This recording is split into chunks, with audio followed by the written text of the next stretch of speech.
दर्शकगण, श्रोतागण, भाई और बहनों, मातृशक्ति को नमन। चैनल 24+ न्यूज के खास विशेष, मन को शांति देने वाला, चित्त को समाधि देने वाला, नए नए उन्मेष पैदा करने वाला और जीवन की धारा को नए नए विषयों से जोड़ने वाला, नए नए स्वास्थ्य के संबंधी टिप्स देने वाला, हमारी जो लाइफ स्टाइल को अच्छा करने वाला पुनरुत्थान कार्यक्रम में आपका हार्दिक स्वागत है, अभिनंदन है, सत्कार है। पुनरुत्थान कार्यक्रम में हम प्रतिदिन नए नए विषयों के साथ में प्रवेश होते हैं और हर विषय हमें कुछ न कुछ नई दिशा देता है, हमें कुछ न कुछ नया ज्ञान देता है, हमें कुछ न कुछ नई खुराक देता है। उसी क्रम के अंदर आज एक बहुत बड़ा दार्शनिक विषय लेकर के हम आपके सामने प्रस्तुत हो रहे हैं। आज का विषय है आत्मा में परमात्मा का वास। भाई और बहनों, दर्शकगण, श्रोतागण, यहाँ पर दो शब्द आ रहे हैं, एक आत्मा और दूसरा परमात्मा। दोनों ही एक ही रूप है। जो आत्मा बॉन्डेड होती है उसको बद्ध आत्मा कहा जाता है, उसको मलिन आत्मा कहा जाता है। और उस आत्मा के ऊपर कर्म रज होती है, उस आत्मा के ऊपर जो है कचरा आया हुआ होता है और उस कर्म रज के कारण जो है वो बॉन्डेड और अशुद्ध हो जाती है। और वही आत्मा जब शुद्ध हो जाती है, प्योर फॉर्म में जब परमात्मा बन जाती है, परमात्मा को ईश्वर भी कहा जाता है। और वह परमात्मा होता है वो मोक्ष के अंदर सिद्ध शिला में रहता है। हमारी भारतीय संस्कृति के अनुसार एक बार जब बद्ध आत्मा अपनी कर्म रज को साफ कर लेती है तो कर्म रज को साफ करने के बाद के अंदर वो अपने संपूर्ण रूप में आ जाती है। जैसे कि पूनम का चांद होता है, उसके अंदर कोई तरह का शुद्धि नहीं होती है, कोई तरह का कर्म रज नहीं होता है और वो अपने पूर्ण रूप के अंदर आने के बाद के अंदर जो है वो मोक्षगामी हो जाती है और फिर अशरीरी हो जाती है। फिर इस मनुष्य जीवन के अंदर 84 लाख जीवा योनि के अंदर जो जीव भटकता है, जन्म मरण के अंदर भटकता है, उससे मुक्त हो जाती है, वह परमात्मा कहलाती है। तो हम पहले एक एक करके लेते हैं कि उनके क्या गुण हैं और किस तरीके से जो है वो उनके लक्षण हैं और क्या क्या प्रॉपर्टीज है, उसके बारे में बात करेंगे। पहले आत्मा। आत्मा जो बद्ध आत्मा होती है उसके बारे में हम बात करते हैं। तो बद्ध आत्मा के साथ में क्या होता है कि एक कार्बन शरीर जुड़ा हुआ रहता है। वो कार्बन शरीर अनादि अनंत काल से जब इस आत्मा ने जो इस मन वचन काया के साथ में रह के शरीर धारण करके और जो जो कर्म जो है वो एकत्रित किए हैं, कर्मों का अर्जन किया है, वो सारी कर्म रज है, वो आत्मा के साथ में जुड़ जाती है। उसको कर्म शरीर कहा जाता है। वैसे 5 तरीके के शरीर कहे गए हैं। पहला औदारिक शरीर, जो आप मेरा शरीर देख रहे हैं, हाड़ मांस का पुतला है, ये औदारिक शरीर कहलाता है। वैक्रिय शरीर होता है, वो मोम की तरह होता है। हमारी 4 गति कही जाती है, नरक गति, तिर्यंच गति, मनुष्य गति और देव गति। जो नरक गति के अंदर जन्म लेते हैं और देव गति में जन्म लेते हैं, उनका शरीर मोम के जैसा होता है और वह तुरंत ही जन्म ले लेता है और तुरंत ही युवा हो जाता है। और साथ साथ के अंदर जैसे मोम का विस्फोट होता है वैसे विस्फोट हो जाता है। हमारे इस औदारिक की शरीर की तरह वो गलन मिलन धर्मानी कपूर की तरह उड़ जाता है वो। तो इसीलिए वो हमारे इस शरीर से जो डिफरेंट शरीर होता है वो वैक्रिय शरीर कहलाता है। एक आहारक शरीर होता है। पुराने जमाने में जब इतनी साइंस डेवलप नहीं थी और गुरु और शिष्य का आपसी जो है प्रेम है और आपसी जो श्रद्धा है, आपसी जो सम्मान की बात है, तो शिष्य मान लीजिए 1000 किलोमीटर दूर बैठा है, वह अपने गुरु से मंत्रणा करना चाहता है। गुरु से किसी प्रश्न का जो कि वो जवाब नहीं दे सकता है, उसका रिप्लाई लेकर के आता है। तो एक हाथ भर का पुतला बना करके वह उस पुतले को जो है आहारक शरीर के रूप में छोड़ता है और वो पुतला है वो गुरुजी के पास में जाता है और उसके अंदर जो उसका क्वेश्चन होता है उस क्वेश्चन को लेकर के वो पुतला पुनः जो है उस शिष्य के शरीर में प्रवेश कर लेता है। ये आहारक शरीर कहलाता है। एक तेजस शरीर होता है। तेजस शरीर जो है हमारे शरीर के अंदर भीतर रहता है, उसको अवचेतन मन भी कहा जाता है। तेजस शरीर जो है वो हमारे इस जो है वो आत्मा को और कार्बन शरीर को धक्का देता है और सारा फंक्शन तेजस शरीर का है। तेजस शरीर के अंदर रूपांतरण होता है, बहुत बड़ा कारखाना होता है, इसमें लेश्या होती है, इसमें भाव का निर्माण होता है और वही भाव जब हमारे शरीर के चित्त के साथ के अंदर जो है वो मिल जाते हैं तो एंडोक्राइन ग्लैंड्स के साथ में मिल करके वे भाव विचारों के रूप में बदलते हैं और वो विचार जो है वो क्रियान्विति के अंदर आते हैं, मन वचन काया के पास में आते हैं और व्यक्ति उसके अनुरूप कार्य करने वाला जाता। तो तेजस शरीर है वो एक बहुत महत्वपूर्ण शरीर है और तेजस शरीर के लोग इतने जो है जो ये सारे जो मैस्मेरिज्म के जो काम करने वाले होते हैं वो तेजस शरीर के लेवल पर करते हैं। तेजस शरीर को रोक करके, तेजस शरीर को नियंत्रण करके और कई जो है लोग हैं वो अपने ऊपर जो 30-30 टन का ट्रक जो है निकाल देते हैं। ये सारा कार्य तेजस शरीर का है। तेजस शरीर बहुत बड़ा कार्य करता है, इसको करण वीर्य कहते हैं और मेन जो एग्जीक्यूटिव वर्क करने वाला है ये हमारा तेजस शरीर है। तो जब आत्मा एक शरीर को छोड़ करके दूसरे शरीर के साथ जाती है, दूसरे शरीर में प्रवेश करती है, तो हमारा जो कार्बन शरीर जो मैंने अभी बात की, जो कर्मों का पुलिंदा है जिसको हम पुण्य पाप कहते हैं या कर्म कहते हैं, कर्म रज कहते हैं, तो उस पुलिंदे को, उस कार्बन शरीर को आत्मा निष्क्रिय है, अक्रिय आत्मा, और हमारा कार्बन शरीर जो है वो एक वेयर हाउस की तरह की स्टोर हाउस है, वो स्वयं अपने आप गति नहीं कर सकता है। तो तेजस शरीर उसको धक्का देता है। जब एक आत्मा को एक शरीर से दूसरे शरीर में जन्म लेना होता है तो तेजस शरीर के धक्के से आत्मा, कार्बन शरीर और तेजस शरीर तीनों जाकर के जो है वो दूसरी माँ के गर्भ के अंदर जन्म लेते हैं, मादा के अंदर गर्भ लेते हैं। चाहे जब पशु पक्षी का अगर उसका जन्म का जो है आयुष्य बंधन हो चुका है तो पशु पक्षी के मादा के अंदर जन्म लेते हैं, मनुष्य का होता तो मनुष्य में जन्म लेते हैं, नरक में जाना हो तो नरक में जन्म लेते हैं। जैसे उसका आयुष्य का बंधन हो जाता उसके अनुरूप लेते हैं। तो भाई और बहनों, दर्शकगण, श्रोतागण, ये बहुत बड़ा वैज्ञानिक विषय है कि जो हम कार्बन शरीर की बात करते हैं इसके अंदर 8 तरह के जो है वो कर्म होते हैं। जो कर्म रज होती है, कर्म रज होती है वह इस हमारी जो ये चराचर जगत है उसके अंदर जो पुद्गल है, जो परमाणु है, उसी में से कर्म रज आती है। जब मन वचन काया किसी भी तरह की प्रवृत्ति करते हैं, क्योंकि शरीर की सारी प्रवृत्ति है मन वचन काया के द्वारा होती है, तो मन वचन काया से जब प्रवृत्ति की जाती है तो इस कॉस्मोस से जो है चतुष्पर्शी परमाणु होते हैं, कार्बन शरीर के लिए होते हैं। वो चतुष्पर्शी परमाणु हैं वो हमारे मन वचन काया के द्वारा खींच लिए जाते हैं और खींच करके और हमारा कार्बन शरीर जो भीतर विद्यमान है, जिसको कषाय कहते हैं, जिसको कर्म रज कहा जाता है, जिसको कि एक तरह से फेविकॉल की तरह होता है जो कि आत्मा के साथ चिपका रहता है। तो जो उन्होंने परमाणु लिए हैं और जिस तरीके का भीतर भाव है, जिस तरीके का जो है वो विचार है, उन विचारों के अनुरूप पुनः वो जो है अपना स्थान उसके अंदर कर्म शरीर के अंदर ले लेता है, बॉन्डेड हो जाता है और ये क्रिया चलती रहती है, जन्म जन्मांतर के अंदर चलती रहती है। तो ये 8 तरह के कौन से कर्म होते हैं? ज्ञानावर्णीय कर्म, दर्शनावर्णीय कर्म, मोहनीय कर्म, आयुष्य कर्म, नाम कर्म, वेदनीय कर्म और गोत्र कर्म। ये 8 तरह के होते हैं और हर एक का जो है वो व्यक्ति के भावों के अनुसार जो है उसका बंधन होता है। जो ज्ञान के बीच के अंदर ऑब्स्टेकल बनता है उसके ज्ञानावर्णीय कर्म का बंध होता है। और दर्शन मन श्रद्धा, ईश्वर के प्रति श्रद्धा, उस श्रद्धा के अंदर कोई व्यवधान पैदा करता है तो उससे दर्शनावर्णीय कर्म का बंधन होता है। और संसार के अंदर जो मोह का कार्य करता है, धन दौलत और खाना पीना ऐश आराम, उसके अंदर डूबा रहता है तो मोहनीय कर्म का बंधन करता है, उसका अर्जन करता है। और उसके बाद में वेदनीय कर्म, हमारे शरीर के अंदर जितनी वेदना आती है तो हम किसी को वेदना देते हैं, छोटे बड़े किसी भी प्राणी को वेदना दी जाती है, उसको मरोड़ा जाता है, तोड़ा जाता है, उसको दुख दिया जाता है, दर्द दिया जाता है। तो उसके कारण जो है हमारा वेदनीय कर्म का बंधन हो जाता है। और एक कर्म अंतराय कर्म होता है। अंतराय 5 तरीके होती है, दान, लाभ, भोग, उपभोग, वीर्य।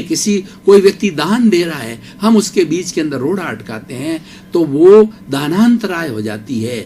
और हम कोई चीज का जो है कोई व्यक्ति भोग कर रहा है, भोजन कर रहा है, उसकी थाली को छीन लेते हैं, उसको कष्ट होता है, इस कष्ट के कारण जो है हमें जो है भोगांतराय लग जाता है। और दूसरा एक होता है कि जो है वो उपभोगांतराय, इसका मतलब ये कोई व्यक्ति अपने मकान के अंदर उपयोग कर रहा है, वस्त्रों का उपयोग कर रहा है, उस मकान को जो हम हड़प लेते हैं तो भोगांतराय हो जाती कोई, और वो अंतराय हमारे लग जाती है। अगले जन्म के अंदर हमारा भी इसी तरीके से कोई न कोई जो है वो मकान को दबा लेता है। तो ये, और वीर्यांतराय लाभांतराय होती है, जो कि हम किसी व्यक्ति को लाभ हो रहा है, दो पार्टीज आपस के अंदर बातचीत कर रही है, उनका कॉन्ट्रैक्ट हो रहा है, उनका लाभ हो रहा है, उसके बीच के अंदर हम कोई भी व्यवधान डाल करके उस कॉन्ट्रैक्ट को तोड़ देते हैं, तो उससे क्या है कि हमारा लाभांतराय का अर्जन हो जाता है। और ये लाभांतराय जो है हमारे कार्बन शरीर के अंदर पुनः जो है वो चिपक जाती है, एकत्रित हो जाती है, और आने वाले भाव के अंदर जो है हमें लाभ के अंदर जो अड़चन पैदा करती है, हमें लाभ नहीं होने देती है। ऐसा कहा जाता है, जैसा बोओगे वैसा पाओगे, as you sow so you will you reap, जैसी करनी वैसी भरनी। जैसा हम दूसरों के साथ करते हैं वैसा अर्जन हो जाता है कर्मों का, और वो अर्जन हमें भोगना पड़ जाता। कर्म हर एक को भोगने पड़ते हैं, चाहे ईश्वर हो, चाहे भगवान हो, चाहे मनुष्य हो। हर प्राणी को जो 84 लाख जीवा योनि के अंदर भ्रमण कर रहा हो, सबको अपने अपने अर्जन किए हुए कर्मों को जो है भुगतना पड़ता है। और एक होता हमारा आयुष्य कर्म। जब ये आत्मा इस शरीर को छोड़ करके दूसरे शरीर को धारण करती है, तो वो आयुष्य पहले निर्धारित करती है इसी जीवन के अंदर। आयुष्य का निर्धारण होने के बाद ही आत्मा इस शरीर को छोड़ सकती है, और ताकि उसकी पहले रिजर्वेशन कराना होता है कि किस योनि में जाकर उसको जन्मना है, किस माँ के गर्भ में जाकर के जन्मना है, और वहाँ जाकर के जो है वो जब जन्मता तो पहले उसका रिजर्वेशन चिंतन के अनुसार, भावों के सार बंधन भावों के अनुसार होता है। और एक होता है गोत्र कर्म। गोत्र कर्म क्या होता है? हम अच्छा स्टेटस मिलना, बुरा स्टेटस। हम जितने तरह के घमंड करते हैं, हमारे ज्ञान का घमंड है, तपस्या का घमंड है, और हमारे ऐश्वर्य का घमंड है, धन का घमंड है। तो घमंड अगर हम करते हैं तो हमको जो है वो लो स्टेटस मिलता है, और घमंड नहीं करते हैं होते हुए भी तो हमें अच्छा स्टेटस मिलता है आने वाले समय के अंदर। और एक होता है नाम कर्म। हमारे शरीर के संबंधी जितनी भी क्रियाएं हैं और 5 इंद्रियों की क्रियाएं हैं, उन सब क्रियाओं का जो है, और हमारे वर्ण गंध रस स्पर्श है, तो ये बहुत बड़ी इसकी उत्तर प्रकृतियां 103 तरह की नाम कर्म का बहुत बड़ा खाता। शुभ और अशुभ तरह के नाम कर्म होते हैं। अगर हम किसी के साथ में अच्छा व्यवहार करते हैं तो शुभ नाम कर्म का अर्जन करते हैं, और किसी के साथ बुरा व्यवहार करते हैं तो अशुभ नाम कर्म का बंधन होता है। तो ये 8 तरह की अशुद्धि मैंने इसलिए बताई। ये कर्म रज है, ये आत्मा के साथ के अंदर जुड़ा हुआ है। जब वो बद्ध आत्मा है, और बद्ध आत्मा जो है कुछ क्रिया करके, और जब शुद्ध हो जाता है, जब परमात्मा हो जाता है। अब देखिए शुद्धिकरण कैसे होता है उसको मैं बताता हूँ। कोलार गोल्ड फैक्ट्री हमारे कर्नाटक के अंदर है। आपने कभी देखी हो तो आपको मालूम होगा कि जब हम गोल्ड को जो है वो ओर से निकाला जाता है, खान में से जो है गोल्ड के कणों को निकाला जाता है, तो उसके साथ में मिट्टी आती है और चमकते हुए कण दिखाई देते हैं गोल्ड के। तो उस मिट्टी को क्या है कि पहले तपाया जाता है, कई रासायनिक क्रियाएं की जाती है, और कई क्रियाओं के बाद में मिट्टी को अलग किया जाता है, और फिर सोने को तपाया जाता है। उसमें भी कोई अशुद्धि होती है, उसको निकाल करके 24 कैरेट का सोना होता है। ठीक उसी तरीके से हमारी जो बद्ध आत्मा है, उस बद्ध आत्मा को हम जो है 12 तरह की तपस्या कही जाती है, 12 तरह के जो है निर्जरा कही जाती है। उन भेदों का जो है अपने जीवन के अंदर जो है उपयोग करते हैं, और उस निर्जरा के द्वारा, उस तपस्या के द्वारा शुद्धिकरण करके और हम अपनी आत्मा को पवित्र करते हैं। वो मैं शॉर्ट के अंदर बताना चाहता हूँ कि 12 तप के भेद कौन कौन से: अनशन, उन्नोदरी, भिक्षाचरी, रस परित्याग, काय क्लेश और प्रतिसलीनता। ये 6 जो है हमारे बाह्य जो है तप के भेद है, और 6 भीतर के भेद है: प्रायश्चित, विनय, वैयाव्रत, स्वाध्याय, ध्यान और व्युत्सर्ग। ये भीतर जहाँ रूपांतरण, जहाँ मैंने अभी तेजस शरीर की बात की, वहाँ तेजस शरीर में इन सब का रूपांतरण होता है। तो भीतर में प्रायश्चित करते हैं, किसी के प्रति विनय के भाव रखते हैं, हम अपने भावों में विनय रखते हैं, और बाद के अंदर प्रैक्टिकली करते हैं। तो पहले भावों में विनय आती है, बाद में किया जाता है। पहले आंतरिक जगत के अंदर कोई कार्य बनता है, उसके बाद के अंदर विचार होते हैं, फिर हम उसको परिणति करते हैं। तो प्रायश्चित, विनय, वैयामृत यानी जो ग्लान लोग हैं, बुजुर्ग लोग हैं, साधु संत हैं, वरिष्ठ नागरिक है, माता पिता है, और बीमार लोग हैं, उनकी वैया व्रत करते हैं, उनकी सेवा करते हैं, तो वो वैया व्रत कहलाता है। तो इसलिए प्रायश्चित, विनय, वैया व्रत, स्वाध्याय, स्वाध्याय का हम स्वयं का अध्ययन करते हैं। मैं कौन हूँ, मैं कहाँ से आया हूँ, मुझे कहाँ जाना है, मेरी आत्मा क्या है, मेरा स्वरूप क्या है, ये सब चीज़ों का जब हम ज्ञान करते हैं तो वो हमारा स्वाध्याय कहलाता है। तो प्रायश्चित, विनय, वैया व्रत, स्वाध्याय, ध्यान, मेडिटेशन करते हैं। बहुत डीप जाकर के मेडिटेशन के कई प्रयोग होते हैं, डीप जाकर के मेडिटेशन किया जाता है, वो ध्यान कहलाता है। और उसके बाद के अंदर जो प्रायश्चित, विनय, वैया व्रत, स्वाध्याय, ध्यान और व्युत्सर्ग, व्युत्सर्ग का मतलब हमारी ये शरीर है, उसके मन, वचन, काया को धीरे धीरे हम छोड़ देते हैं, और छोड़ने के बाद के अंदर वो मुक्ति की अवस्था आ जाती है, सिद्ध बुद्ध मुक्त हो जाता है, वह परमात्मा कहलाता है। तो इस सारी प्रक्रिया जो हमारी बद्ध आत्मा है वो आत्मा कहलाती है, बद्ध आत्मा कहलाती है, और परमात्मा है शुद्ध आत्मा कहलाती है। तो दो कैटेगरी हो गई आत्मा की। आत्मा वही है, द्रव्य रूप से आत्मा वही है, एक तो बद्ध आत्मा हो गई और परमात्मा हो गई। इसीलिए कहा जाता है उस बद्ध आत्मा के अंदर परमात्मा का निवास है, क्योंकि वही बद्ध आत्मा शुद्ध होकर के परमात्मा बनती है। अब हम थोड़ी परमात्मा की बात करेंगे। जब सिद्ध बुद्ध मुक्त हो जाती है और वो ईश्वर बन जाती है, और वो सृष्टि के जो है वो हमारा वर्तमान, भूत, भविष्य और जड़ चेतन की हर प्रकृति को जानने लग जाती है, वो केवल ज्ञान स्वरूपी होती है। जिसको केवल ज्ञान हो जाती है और आत्मा शरीर के अंदर भी रहती है, तो एक ईश्वर का रूप होता है, वो केवल ज्ञानी होता है। और केवल ज्ञानी निश्चित रूप से सिद्ध बुद्ध होगा, यानी वो उसकी शुद्ध अवस्था है, शुद्धतम से थोड़ी नीचे की अवस्था है, शुद्ध अवस्था को प्राप्त करता है। जब केवल ज्ञान है, केवल ज्ञान प्राप्त होगा तो थोड़े समय के अंतराल के बाद के अंदर वो स्वयं परमात्मा बन जाए। तो केवल ज्ञान भी एक परमात्मा है, जिसको कि सब चीज का ज्ञान रहता है, उनको सब चीजों की जानकारी होती है, भूत, भविष्य, वर्तमान, जीव, अजीव की हर अवस्था का ज्ञान रहता है। वो केवल एब्सोल्यूट ट्रुथ उनके पास में आ जाता है, फिर उनको कुछ भी करना शेष नहीं रहता है, कोई जानना शेष नहीं रहता है। और ये परमात्मा जब सिद्ध बुद्ध होकर के मोक्ष में चली जाती है, तब उसका जो है वो क्या प्रॉपर्टीज है, क्या लक्षण है, वो लक्षण मैं बताना चाहता हूं कि जो सिद्ध बुद्ध आत्मा है वो अमूर्त है, वो अनंत ज्ञान वाला है, वो अनंत दर्शन वाला है, वो अनंत शक्ति वाला है, वो अनंत सुख का धाम है। हम मोक्ष क्यों चाहते हैं? हमारी भारतीय संस्कृति में पुरुषार्थ चतुष्टय जो है वो काम, अर्थ, धर्म और मोक्ष को सिद्धि अवस्था क्यों कही जाती है और जीवन का लक्ष्य कहा जाता है? मानव जीवन का सर्वोत्तम लक्ष्य है, सिद्धि को प्राप्त करना होता है, शुद्ध बुद्ध मुक्त बनना होता है।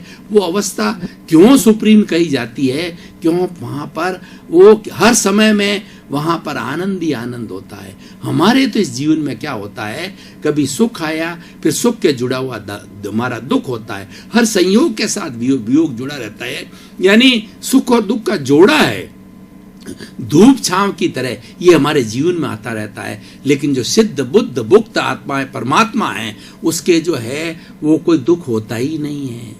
वो तो हर क्षण और पूरे जीवन भर, पूरे समय के अंदर जो है वो हमेशा जो है ब्लिस में रहते हैं, वो हमेशा जो है वो अक्षय सुख के अंदर रहते हैं। इसीलिए हम उसकी प्राप्ति करना चाहते हैं। और दूसरा, वो अजर होता है, वो अमर होता है, वो अविनाशी है, वो अव्याभाद है।